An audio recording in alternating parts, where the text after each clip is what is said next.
जो सबसे पहला कार्ड आया है आपके लिए वो है 2 ऑफ पेंटिकल का, जो कार्ड ये बता रहा है कि कहीं न कहीं आपकी लाइफ में बैलेंसिंग का बहुत इम्पॉर्टेंट रोल रहेगा। आपको अपनी मटेरियलिस्टिक चीज़ों को और आपके इमोशनल चीज़ों को बैलेंस करने की बहुत ज़रूरत है। अगर आप क्रिएट नहीं कर पाएँगे ये बैलेंस, तो हो सकता है आपको आगे चल के इश्यू हो सकता है। बट मुझे ऐसा लग रहा है कि आपके पास चॉइसेस बहुत होंगे, या तो आप किसी चीज़ में या किसी पर्सन में ज़्यादा इन्वेस्ट करना चाहते हैं और आप चाहते हैं कि वो आपके कंट्रोल में रहे, तो ये थोड़ा प्रॉब्लम हो सकता है आपको। इसलिए आपको इक्वालिटी मेंटेन करनी पड़ेगी अपने पार्टनर से। जैसा आप चाहते हैं कि वो आपको ट्रीट करे, वैसा ही आपको उनको ट्रीट करना पड़ेगा। अपनी नॉलेज को दिखा कर के, अपने एंगर को या एटीट्यूड को दिखा के सामने वाले को कंट्रोल करने की कोशिश ना करें। ओके।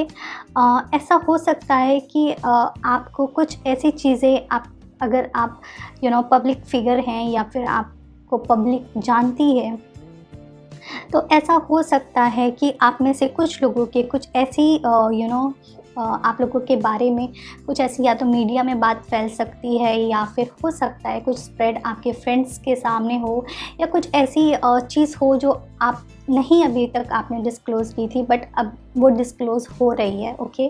तो इस तरीके की एनर्जी हो सकता है आपको फेस करनी पड़े। तो अगर आपका रिलेशनशिप सीक्रेट रिलेशनशिप था, तो हो सकता है वो कुछ लोगों के सामने आ जाए। तो आप इसलिए चीज़ों को बैलेंस करने की ज़रूरत है, वो करके आप रखिएगा। जहाँ तक बात की जाए दूसरे कार्ड्स की, वो ये बता रहे हैं कि इस टाइम पे, इस मंथ में आप बहुत ही डिप्लोमेटिक रहने वाले हैं। आपके पार्टनर आपके साथ डिप्लोमेटिक रहने वाले हैं और आप इसके साथ अपना रिलेशनशिप कंटिन्यू करेंगे। आप किसी को हर्ट नहीं करेंगे, ना आपका पार्टनर आपको हर्ट करेगा, लेकिन पूरी तरीके से सच बात भी नहीं बोली जाएगी आपको, ना आप पूरी तरीके से सच बात बोलने वाले हैं। ओके। बट कम्युनिकेशन आपका इम्प्रूव होता हुआ मुझे नज़र आ रहा है। आप जितना अपने पार्टनर से बात करते थे, हो सकता है आप उनसे ज़्यादा फ्रीक्वेंसी से बात करना शुरू कर दें। कुछ ऐसी चीज़ें हो सकती हैं जो वो आप अपनी एनर्जी को और आपके पार्टनर अपनी एनर्जी को अभी भी हाइड करके रखें, और वो एक सर्टेन टाइम पे अपनी एनर्जी को ओपन करें, अपनी बातों को ओपन करें आपसे। जहाँ तक बात है रिलेशनशिप कैसा रहेगा, रिलेशनशिप कंटिन्यू रहेगा, रिलेशनशिप ब्रेक नहीं होगा। में आपका रिलेशनशिप इम्प्रूव कर सकता है पहले से, बट आपका रिलेशनशिप किसी भी कंडीशन में ब्रेक नहीं होगा। आपका रिलेशनशिप रहेगा रॉक सॉलिड। अगर बात की जाए दूसरे कार्ड्स की, तो हो सकता है आपके लिए ये बहुत अच्छा टाइम है पेशेंस के साथ वेट करने का, अपने रिलेशनशिप को ग्रो होते हुए देखने के लिए। आपको इसके पॉजिटिव रिज़ल्ट में भी 1-2 महीने के बाद मिलेंगे। तो आप अपना एफ़र्ट डालें अपने रिलेशनशिप में। उनके रिज़ल्ट के लिए आप मत सोचें, उसका रिज़ल्ट आएगा, बट थोड़ा-सा धीरे-धीरे आएगा। ओके। आप में से कुछ ऐसे लोग हो सकते हैं जिनको कुछ ऐसी बातें पता चलें जो आप एक्सपेक्ट नहीं कर रहे थे, और वो इतने प्लेजेंट नहीं भी होंगे। ओके। बट कई बार हमको सच्चाइयों को फेस करना बहुत ज़रूरी है। जब तक हम सच को फेस नहीं करेंगे, हम ग्रो भी नहीं करते हैं और हम मैच्योर भी नहीं होते हैं। तो कुछ ऐसी चीज़ें हो सकती हैं आपके लाइफ में, कुछ ऐसी सिचुएशन में आप उनको चेक करें और उनको एक्सेप्ट करें अपनी लाइफ में और मूव ऑन करें आगे। एक स्टेबिलिटी भी दिख रही है आपके रिलेशनशिप में, एक ऐसा ग्रोथ दिख रहा है जिसके साथ साथ आप आगे बढ़ें। बट कहीं ना कहीं आप में से ऐसे हो सकते हैं जो कि अभी सीरियस रिलेशनशिप में नहीं हैं, जिन्होंने सोचा नहीं है कि इस रिलेशनशिप को कहाँ लेकर के जाना है। तो प्लीज़ ये बहुत अच्छा टाइम है कि आप अपने रिलेशनशिप का फ्यूचर के बारे में सोचें, और सोचें कि इस रिलेशनशिप को आप आगे कैसे बढ़ाना चाहते हैं। ओके। जो नेक्स्ट कार्ड है वो है 2 ऑफ कप का। जो ये कार्ड ये बताता है, अगेन इट्स इक्वालिटी का कार्ड। अगेन इट्स लाइक दोनों को इक्वल प्यार मिलने की ज़रूरत है। जितना प्यार आप अपने लिए चाहते हैं, उतना ही प्यार आपको अपने पार्टनर को भी देना चाहिए। ओके।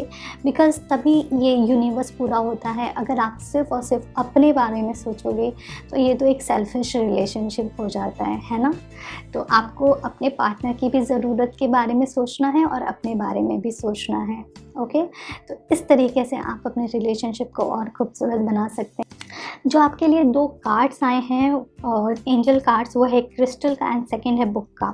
सो फर्स्ट कार्ड है वो है बुक का एंड सेकंड कार्ड है वो है क्रिस्टल का। सो आपको इन दोनों के साथ काम करना है। Your life purpose involving writing, reading, editing and selling spiritual based books.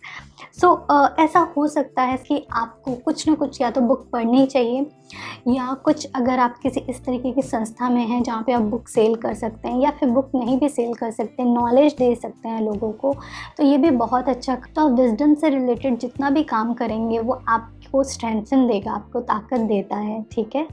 और ये भी हो सकता है कि आप कुछ आर्टिकल्स लिख सकते हैं, ओके। अगर आप जर्नलिज्म में हैं, आप कुछ इस तरीके की इंडस्ट्री में हैं, मीडिया से रिलेटेड है, तो ये आपके लिए मैसेज है कि जो भी आप लिखो वो सच लिखो, झूठ ना लिखो। जो नेक्स्ट कार्ड है वो है क्रिस्टल का। The energy of crystal support you and help you with your present situation. ये कार्ड आपको ये बता रहा है कि कोई भी सिचुएशन है आपकी, क्रिस्टल्स के साथ आपको काम करना चाहिए। क्रिस्टल्स आपको हेल्प करेंगे आपके और सारे चक्रास को बैलेंस करने के लिए, और आपको ग्रो करने के लिए, आपकी रिलेशनशिप को ग्रो करने के लिए, और आपके माइंड में जो भी थोड़ी सी डिप्लोमेसी, आपके माइंड में जो भी नेगेटिव थॉट्स आते हैं उनको बैलेंस करने के लिए, ओके।